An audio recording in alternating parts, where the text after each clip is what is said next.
Dear guests, professors, and all present,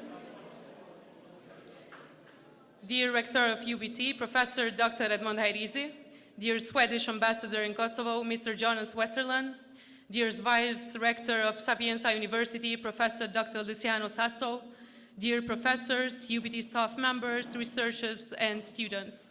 Welcome to the opening ceremony of Global UBT Fest 2023. This year, UBT organizes for the 12th time in a row the Summer Academy, gathering researchers from different fields to share their knowledge and research during 31 days, which are dedicated to the most important field in the country, education and science. Allow me to thank all the staff who contributed with their hard work and dedication in finalizing all the academies. Before I invite you for a greeting, special thanks to the Rector of UBT, Professor Dr. Edmond Hairizi, the creator of this huge annual event, which above all elevates the value of education in our country. Rector Hairizi, the floor is yours.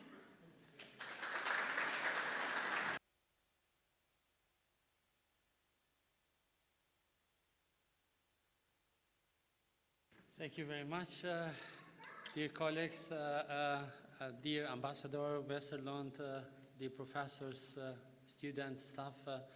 Allow me, on behalf of UBT, to welcome to the opening ceremony of the 12th edition of the UBT Global Knowledge Festival. So this is the 12th year in annual way, in a permanent way, that we organize our area of summer schools, of activities, extracurricular activities, in order to create, and I think we succeed to create a festival.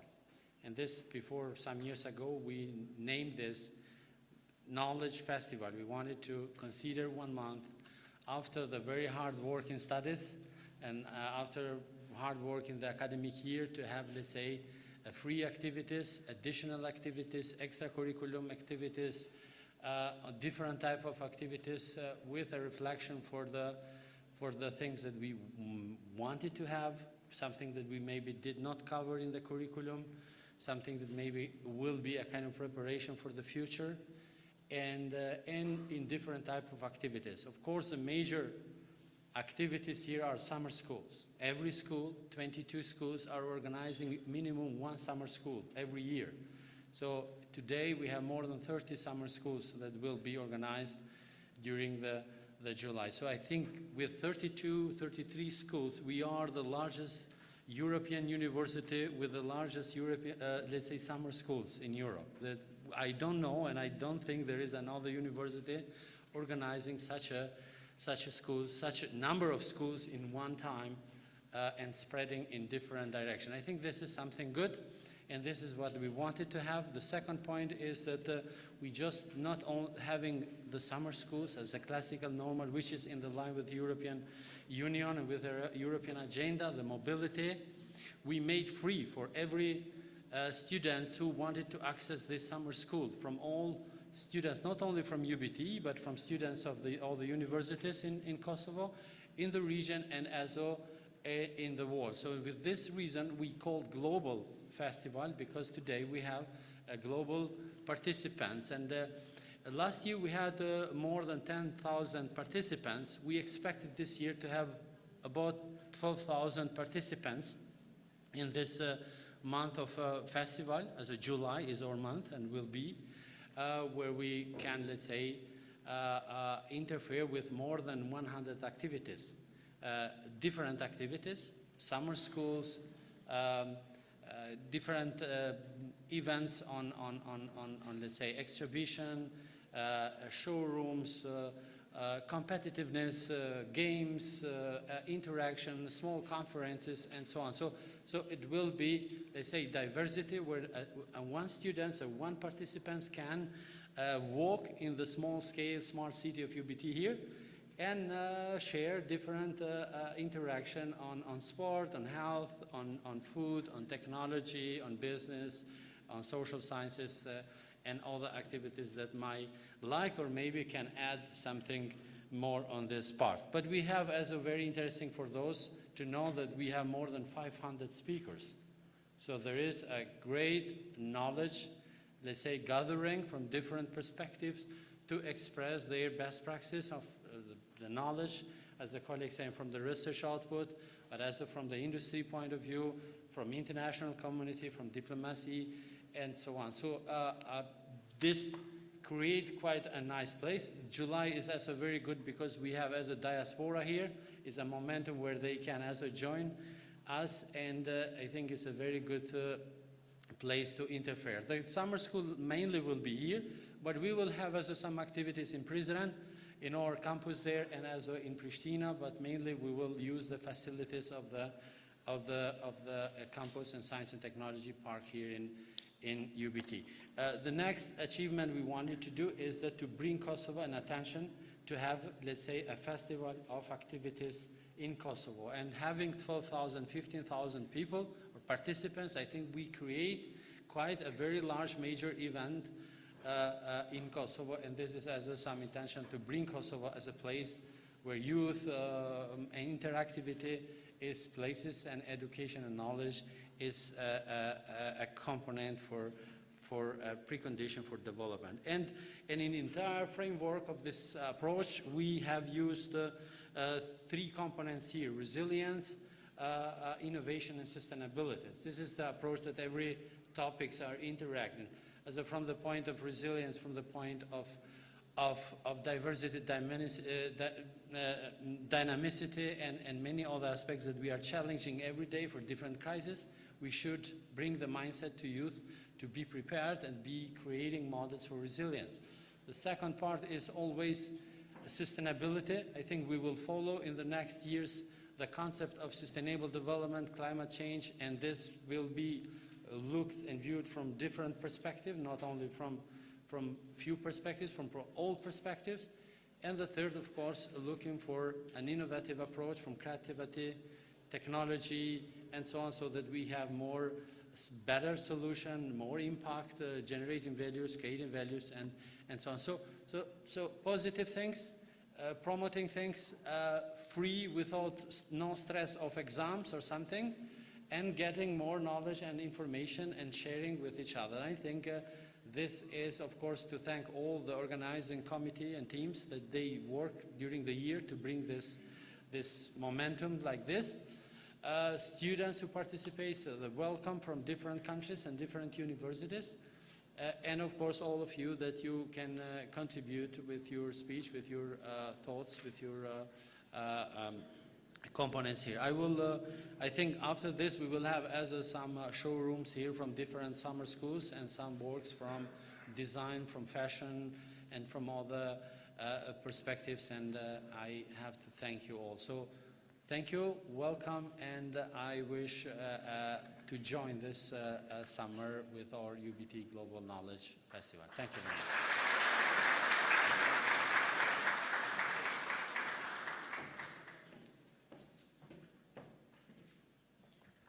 Thank you, Rector Hayrizi.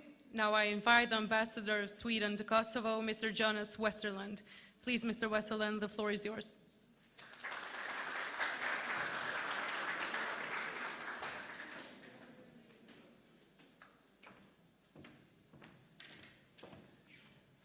Përshëndetje, faleminderit. Thank you so much for inviting me to this August occasion. I'm really impressed by what the rector said, that this might be the most ambitious summer academy in Europe. And I think you mentioned 32 programs, which is really, really impressive. I was also pleased to see that we had a Swedish company, Lindex, out there in the showroom. So it's good that you have cooperation with the Swedish company, Lindex, as well. So it's my sincere pleasure to be here today, just to mention a few words. I wanted to focus on one particular item, and that is what is called Scandinavian minimalism. So let me say a few words about this. That is, minimalism is about the architecture and the design.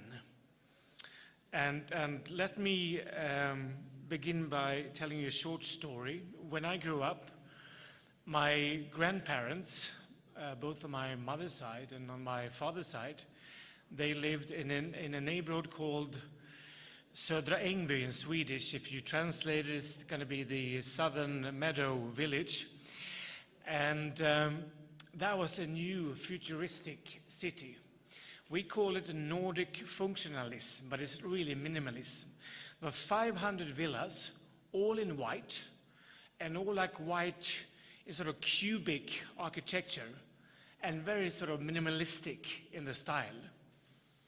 They had, of course, sort of curved balconies, but that was something really new and very minimalistic. No sort of details, but just like cube. And you can imagine 500 white villas in the same style.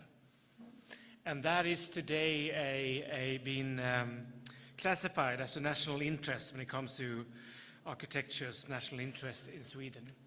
So when I think about minimalism, or Scandinavian minimalism, I think about this particular neighborhood where my grandparents were living. And this has been a success story in Scandinavia and Sweden, Scandinavian minimalism. We have lots of companies who are focusing on this and selling products with the industrial design on minimalism. And then you can ask the question, where does this come from? I mean, we do have Japan and perhaps a little bit from the US minimalism as well, but that's slightly different. I would say the Scandinavian minimalism comes from our climate and the darkness during the wintertime, the need to bring in the light during wintertime.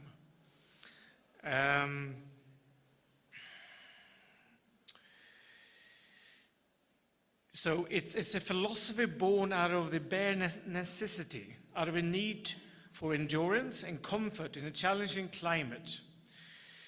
For communities in the northern hemisphere in the world who are sheltering indoors during the cold winters, there's always a yearn for an open, inviting rooms and spaces that encourage light to spread.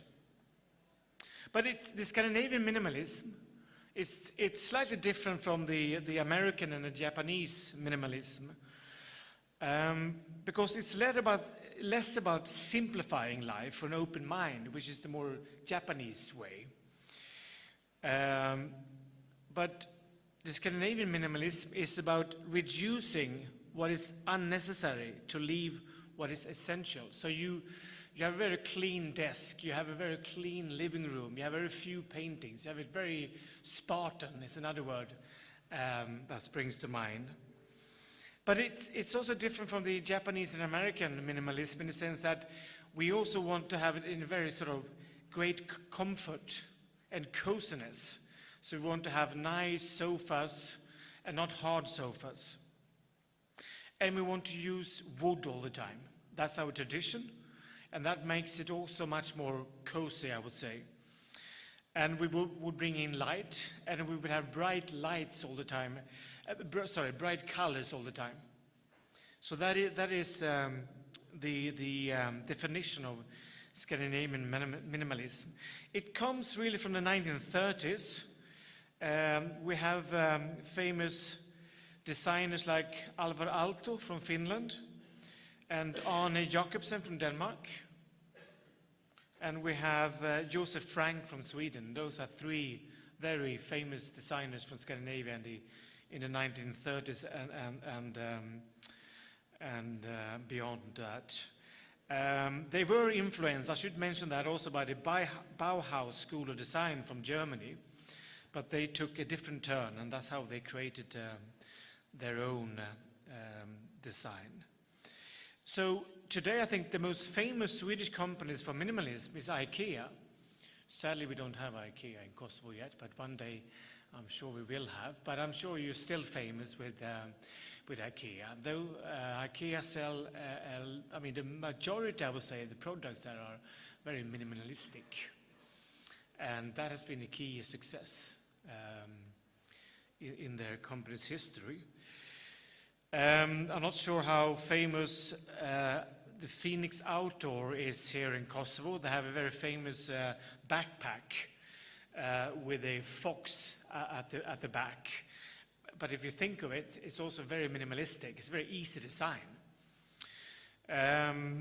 We also have the Acne Studios, which is a Swedish, not so well known, but it's a small brand making jeans, but it's also in a very minimalistic way.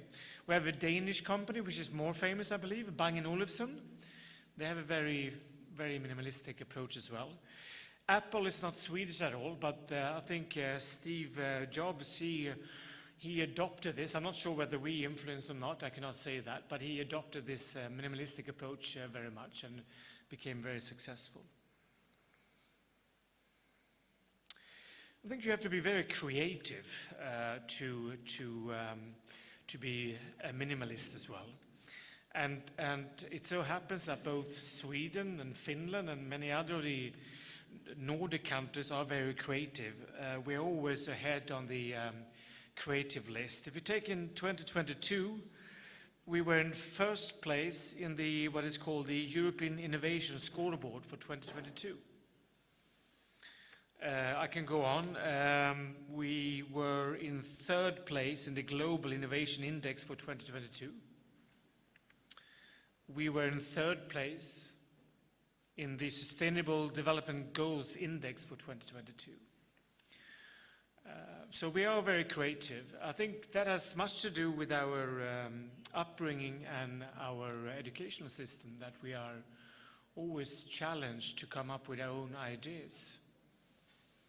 I remember a Swedish diplomat who were seconded to another European capital, working for 6 months in that capital among other diplomats in that particular country. And this is a little bit outside design, industrial design and architecture, but this can be applied also when it comes to diplomacy. Anyway, this Swedish diplomat worked in a capital in another ministry for 6 months. Most of the time, he had to sit and wait because he was not allowed to take any own initiative. So you had to wait all the time for the middle manager to speak to the head manager on any single, even to make a phone call to another capital or to write a paper. He has to sit and wait. So sometimes he had to wait for 4 hours before he had instructions. The Swedish ministry, we have our deficiencies as well, but you have lots of people with innovative ideas, and that means that you're very progressive. You have lots of ideas. We have lots of, in diplomacy, we have lots of non-papers, we have lots of events. So I think this is important in the educational system. I must say I like the Finnish school here very much because they have really adopted this Scandinavian education system. Just finally on the Scandinavian minimalism, today it's not just a success story for Swedish products, but it's also about sustainability and to recycle products. And in particular, I should say, to be environmental friendly, because if you're minimalistic, that means that you do not have so many items in your house, and you try to focus on items that you can recycle. So that is now part of Scandinavian minimalism. So just to conclude, Scandinavian minimalism is all about simplicity, quality, and sustainability. Those are the 3 key words. And this minimalistic lifestyle philosophy can be applied to every aspect in our lives, from home decor to our wardrobe and how we spend our time. So I hope I have encouraged you to read more about the Scandinavian minimalism. Thank you so much and good luck this summer.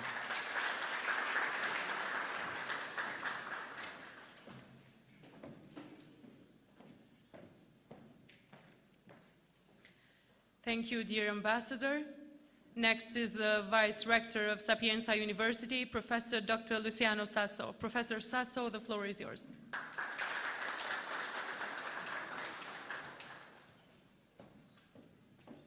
Good afternoon to everyone. It's a great pleasure to be here. I would like to thank very much Rector Ahirizi for the invitation and to congratulate him and the whole community of UBT for this great event. So I'm sorry that I will not be able to stay for the whole event, but I'm sure that will be super interesting. Again, this very high number of summer schools from different faculties with so many people involved, I think is great. Also is great, I think, to involve people from Kosovo that now live in other countries, that work in other countries, to be here and to try to give back to the young people here in Pristina. This is something that is happening also in Italy. You know, we have also a large diaspora, and we try to have also contributions, back from the people who went abroad. This is a big topic. There is no time now to debate about it, but the idea of, brain drain, brain circulation, this is something that I think we have in common, with many other countries, including Kosovo, for us as Italians. And in my view, I always try to encourage young people from my university in Rome, from Italy in general, to go abroad, because this is a very good experience. Of course, the challenge is to have them back, but I think a reality like UBT can be great, for this country to really try to re-attract back many successful people who are, abroad now. And in general, even the people who do not come back, in my view, can become antennas of this country, of this university in other countries, and then facilitate training, education, activities in research for the young people. So somehow it's not always something bad. I mean, I think it's a phenomenon that we cannot completely avoid, and somehow can be also useful. I think in this moment, we are now in 2023, finally we can consider the COVID-19 crisis behind us, luckily. I remember that my trip here to Pristina was my last trip I did in March 2020, before the very strict lockdown we went through in Italy, and I have very good memories of that meeting. At that time it was a terrible period. We have to be really very close to so many people who suffered and lost their lives, and also to the relatives of these people who could not even be with the dear ones, when they pass away. So it was really terrible.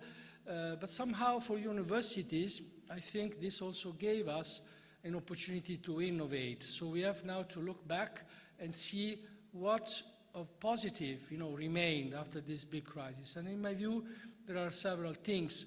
And maybe the most important thing is this very strong push towards digitalization.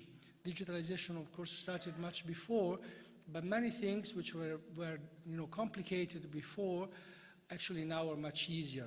And let me mention just, some of them are, for instance, virtual and hybrid mobility.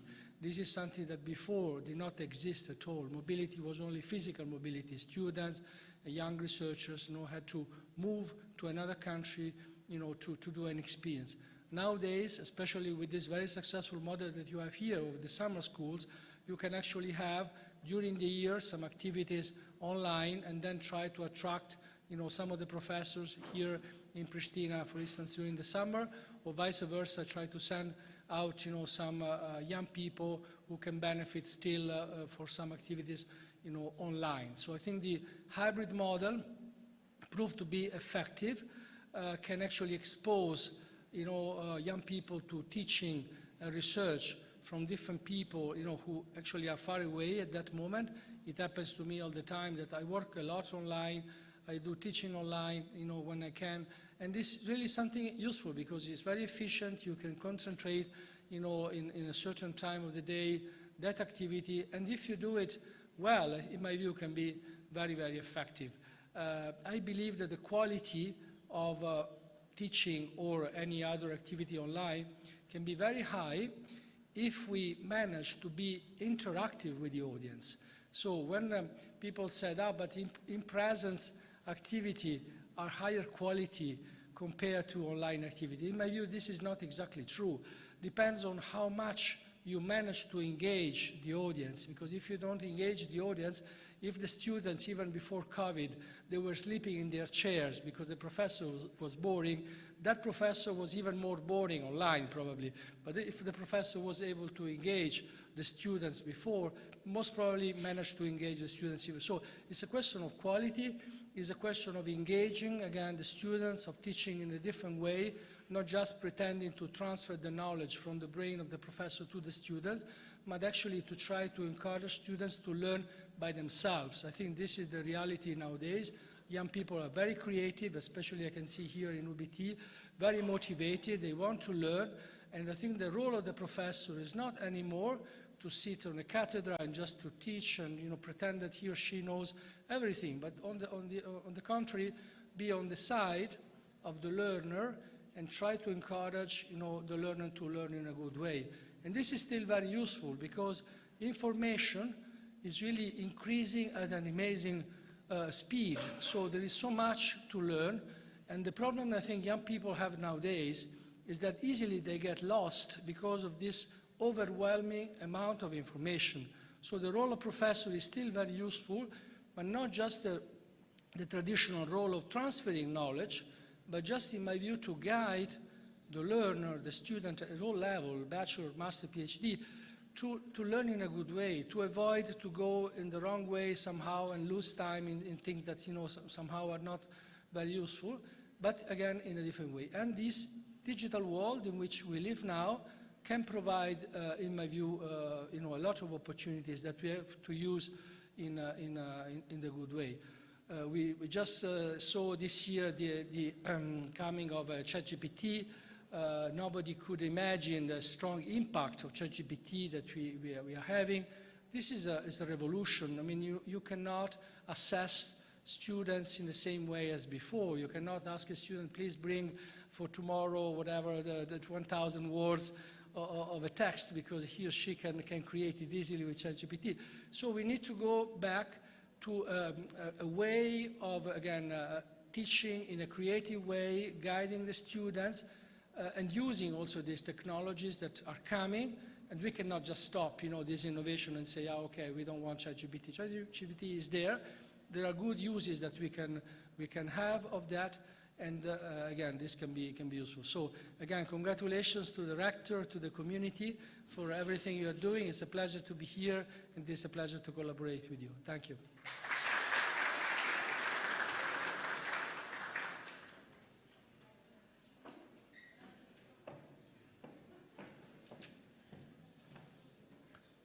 Thank you, Professor Sasso. Thank you all for your presence, your words, and the contribution to this academy. I'm concluding this opening of the Summer Academy by inviting you to join some music from our students that will be playing for us, and also the exhibition, the karaoke music, and the cocktail hour. Thank you for your time, and enjoy.